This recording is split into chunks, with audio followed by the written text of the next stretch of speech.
Hello everyone. आज हम बात करते हैं रोस्किन फॉर्म। रोस्किन फॉर्म किसे कहते हैं? बीएससी फोर्थ सेमेस्टर की पहली बुक है डिफरेंशियल इक्वेशन। क्या डिफरेंशियल इक्वेशंस को रोस्किन की वैल्यू से किस तरीके से उसकी वैल्यू निकाली जा सकती है, ये रोस्किन फॉर्म उसमें यूज़ होती है सेकेंड ऑर्डर की डिफरेंशियल इक्वेशंस के लिए। ठीक है, तो हमने कुछ ऑब्जेक्टिव क्वेश्चन दिए हुए हैं, दिनेश के अंदर दिए हुए हैं, बुक में भी दिए हुए हैं, तो हम उसको किस तरीके से सॉल्व करेंगे उसके लिए हम क्या रोस्किन फॉर्म को पढ़ेंगे आज। रोस्किन फॉर्म होती क्या है? ठीक है, रोस्किन फॉर्म कुछ नहीं है, सिर्फ क्या इसको ओमेगा से शो करते हैं। कैसे शो करते हैं? ओमेगा से। ठीक है, इसमें क्या यू एक डिटर्मिनेंट लेते हैं हम, डिटर्मिनेंट, ये डिटर्मिनेंट है। ठीक है, यू ये वी और यू डैश वी डैश। यहाँ पे यू क्या है?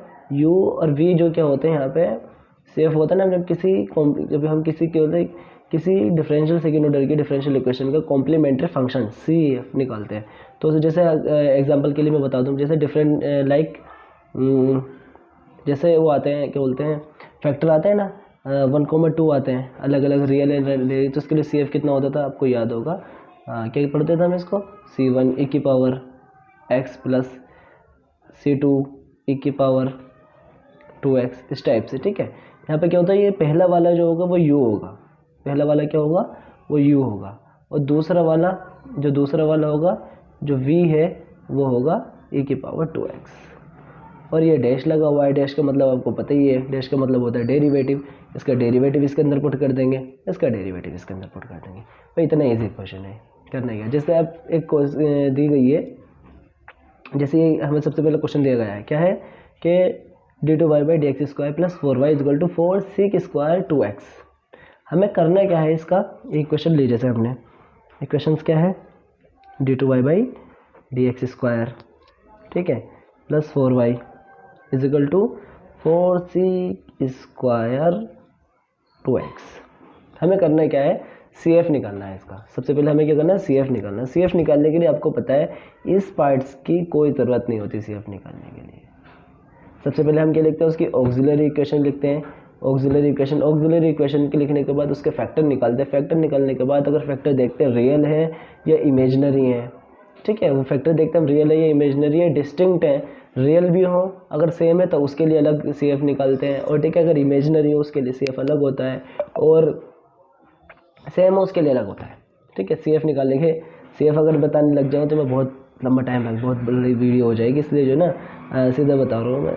ठीक है, क्या अब हम इसको क्या एक ऑक्सिलरी इक्वेशन लिखते हैं इसकी क्या करते हैं हम? ऑक्सिलरी इक्वेशन लिखते हैं। ऑक्सिलरी इक्वेशन क्या होगी इसकी? m² + 4 = 0, ये इसकी ऑक्सिलरी इक्वेशन होगी। इसके फैक्टर्स निकालते हैं। फैक्टर किससे निकालोगे? m² = -4। ठीक है, तो आपको पता है इधर को हम लेके जाएंगे, ये नेगेटिव है तो किस तरीके से आ जाएगा? प्लस माइनस कितना हो जाएगा? 2 आयोटा। ठीक है, क्या आ जाएगा? +-2 आयोटा। इसके आगे हम 0 लगा सकते हैं, कुछ फर्क नहीं पड़ना है। तो ये किस रूट्स कैसा है? इमेजनरी। कैसा है? इमेजनरी। रूट्स कैसा है? इमेजनरी। ठीक है, रूट्स कैसा है? इमेजनरी। इमेजनरी के लिए आपको पता है, इमेजनरी के लिए जो सी एफ निकालते हैं हम, इमेजनरी के लिए सी एफ निकालते हैं, वो कितना होता है? e की पावर कितना होता है? Alpha x bracket C1 cos beta x plus C2 sin beta x। ये होता है किसके लिए? जब हमारे रूट्स कैसे आते हैं? इमेजनरी आते हैं, तब ये फॉर्मूला होता है। तो यहाँ पे क्या है, हमको इसको हम किस फॉर्म में देखेंगे पता है? इसको हम इस तरीके से देखेंगे, alpha plus minus beta iota होता है ना, इस तरीके से तो देखते हैं, इस फॉर्म में तो देखते हैं, तो अल्फा की वैल्यू कितनी है? 0। अल्फा की वैल्यू कितनी है? 0। पहला निकालो इसलिए आराम से समझा रहा हूँ, बाकी दूसरा तो तेज कर दूँ। ठीक है, 0 है, ये तो 0 हो गई। तो C1 कितना है? कोस 2x। बीटा की वैल्यू कितनी है यहाँ पर? बीटा की वैल्यू कितनी है? 2 है ऑब्वियसली। ठीक है, C2 साइन बीटा x यानी 2x। ठीक है, तो हमारा जो C F finally C F आ गया, कितना आ गया? C1 cos 2x plus C2 sin 2x। अब आपको देखना C1 के साथ जो होगा, वो होगा u। क्या होगा? u बराबर कितना होगा? C1 cos 2x C1 के साथ जो C1 के साथ जो होगा उसकी वैल्यू कितनी होगी, cos 2x। ओके, ये हो गई हमारी u की वैल्यू आ गई। और जो C2 के साथ होगा वो होगा हमारी v की वैल्यू, sin 2x। ओके, आपको बस समझ में आई होगी अभी। अब हमें क्या करना है, u की और v की वैल्यू कहाँ में रखनी है हमें, जो रोस्कियन फॉर्म का डिटर्मिनेंट है, ये जो रोस्कियन फॉर्म का ये डिटर्मिनेंट है ना, इसमें इसकी वैल्यू पुट करनी है बस, और कुछ भी करना नहीं है, बस सोल्व हो जाएगा। ठीक है, फॉर रोस्कियन फॉर्म क्या है, omega is equal to u v u dash और v डैश। ठीक है, u की वैल्यू कितनी आई हमारा, u और v कितना आया, u निकल करके आया हमारा cos 2x और v निकल कर आया हमारा sin 2x। u कितना निकल कर आया हमारा, cos 2x। ठीक है, u कितने का cos 2x और v कितना निकल कर आ रहा है हमारा sin 2x। ओके, ठीक है, अब क्या करते हैं हम u डैश, इसका ऊपर वाला का डिफरेंशिएट कर दो नीचे। u डैश कितना होता है आपको पता है, अगर हम बात करें डेरिवेटिव ऑफ इसका cos 2x का कितना होता है, इतना तो सबको मालूम नहीं है। cos का कितना होता है, माइनस, ये हो गया -2 sin 2x। ठीक है, पहले हम cos का करेंगे, cos का कितना होता है -2x, और ये जो 2 अंदर है उसको बाहर आ जाएगा, -2 हो जाएगा। ठीक है, ये हो गया इसका, तो यहाँ लिख दो -2 sin 2x।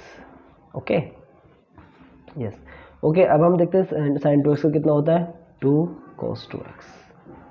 अब इनको डिटर्मिनेंट को ओपन कर लो, किस तरीके से करते हैं, इधर मल्टीप्लाई करते हैं, क्रॉस मल्टीप्लाई। ठीक है, अब इसके क्रॉस मल्टीप्लाई होते हो 2 cos स्क्वायर 2x।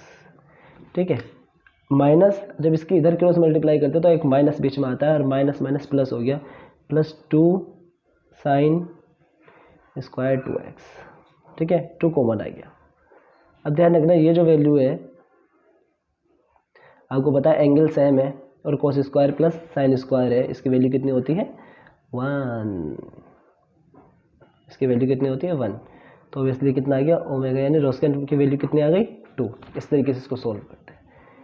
और बताता हूँ मैं आपको, जैसे ये इक्वेशन दी गई है, ये इक्वेशन दी गई है कितनी है, डबल डी कितना है कि वाइड सेकंड जो है वो क्या है, double derivative +3y plus 2y is equal to कितना है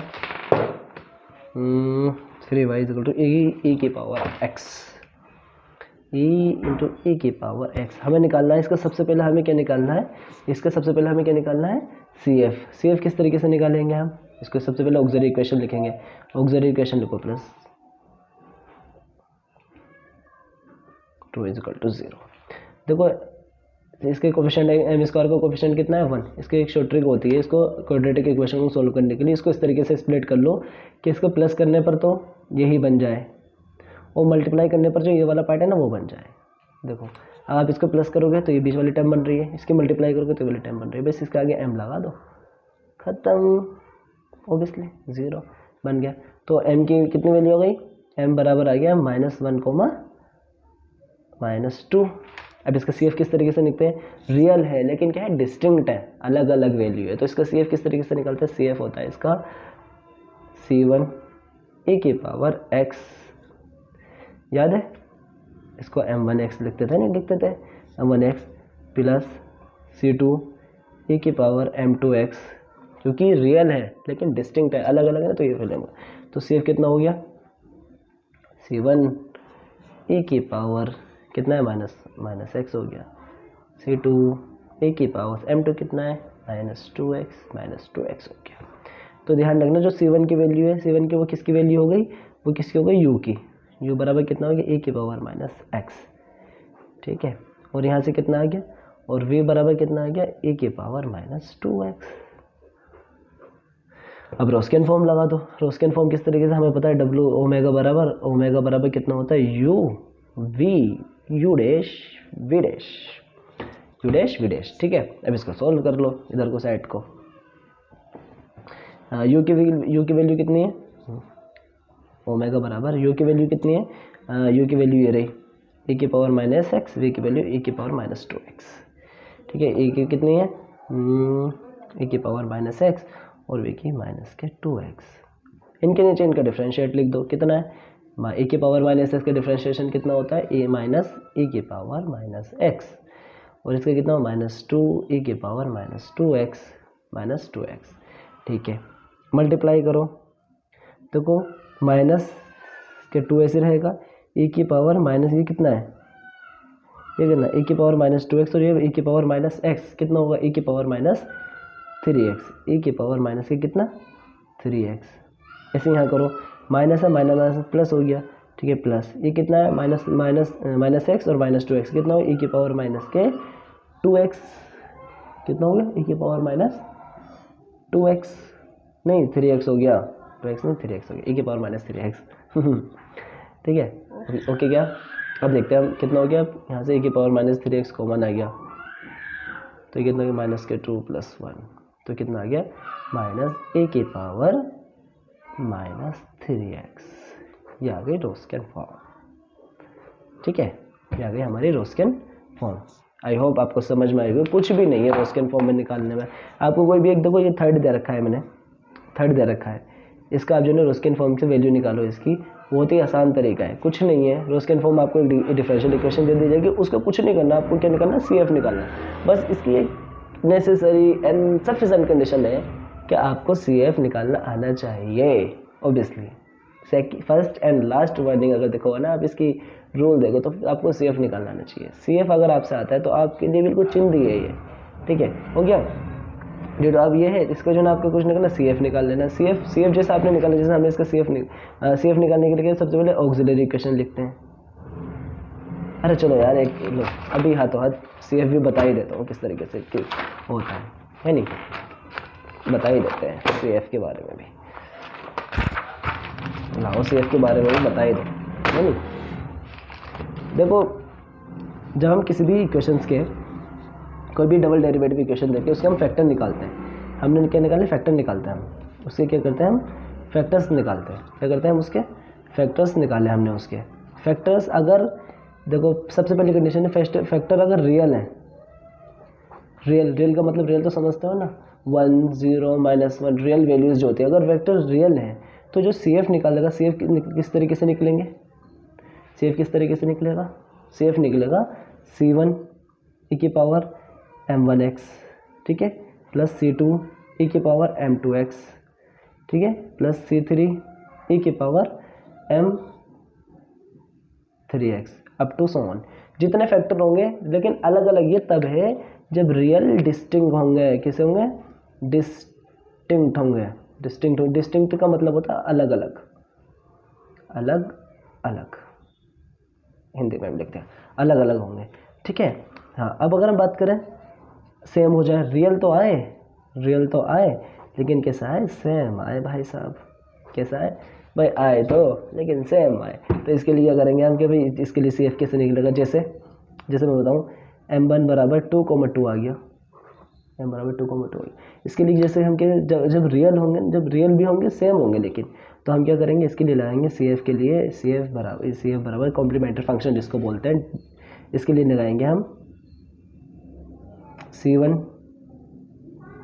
x, ध्यान रखना x, C2, अब हमने दो ही निकाल रखे, दो के लिए बता रहा हूँ, ब्रैकेट लगाया, e की पावर कितना mx, क्योंकि अब एक ही काम करेगा, e की पावर m एक ही, क्योंकि दोनों सेम है, एक ही काम करेगा। अब तीसरा समझ लो, तीसरा CF किसने, जब इमेजिनरी हो, इमेजिनरी रूट्स हो, ध्यान रखना, जब इमेजिनरी रूट्स आए ना, रूट्स, तब की बात कर लो, इमेजिनरी रूट्स आए तब की बात कर लो। किस फॉर्म में आए इमेजिनरी, तो तुम्हें पता ही है किसे कहते हैं, a प्लस आयोटा b, या फिर आप कह दो कि अल्फा प्लस आयोटा बीटा। अगर इस फॉर्म में आ गए, इस फॉर्म में आ गए, ठीक है, हम कहते हैं इसको बीटा। ठीक है, इस फॉर्म में आते हैं, तो इस फॉर्म में किस तरीके से CF निकलता है, CF बराबर होता है कितना, e की पावर, यहाँ होगा alpha x bracket C1 cos beta x plus C2 sign beta x। दिखाऊँ किसी के रूट्स निकल गए, जैसे इक्वेशंस ले लो, ये ले लो d2y/dx², ये हो गई, और माइनस कितना ले लो, माइनस कितना आ गया 4y ले लो, 4y इक्वल टू 0 ले लो। इस पार्ट के में कोई ज़रूरत नहीं होती इसी के लिए, वीडियो कुछ ज़्यादा बड़ी हो रही है, ठीक है ठीक है। हाँ वो टॉपिक घूम गए ना, CF पे आ गए हम, ठीक है। तो यहाँ से ऑक्सिलरी इक्वेशन कुछ नहीं होता, यहाँ इसको लोग एम स्क्वायर और इसको लोग तो 4 इक्वल टू 0। तो यानी एम बराबर कितना आ गए, एम बराबर कितना आ गया बताओ, एम बराबर आ गया +-2 को फिर रूट से आ गया, यानी अलग अलग है, एक कितना है 2 है और एक कितना एक -2 है। तो इसका CF कैसे निकालेंगे, अभी ये है ना रियल, ये रियल है लेकिन डिस्टिंक्ट है, रियल है लेकिन डिस्टिंक्ट अलग अलग है, रियल तो है लेकिन क्या है अलग अलग है। तो अब इसके लिए हम देखो यहाँ इसका CF किस तरीके के अंदर C1 e की पावर m1x यानी 2x - 2x plus C2 e की पावर 2x। ओके ओके जी, thank you for watching my channel. Okay thank you, धन्यवाद।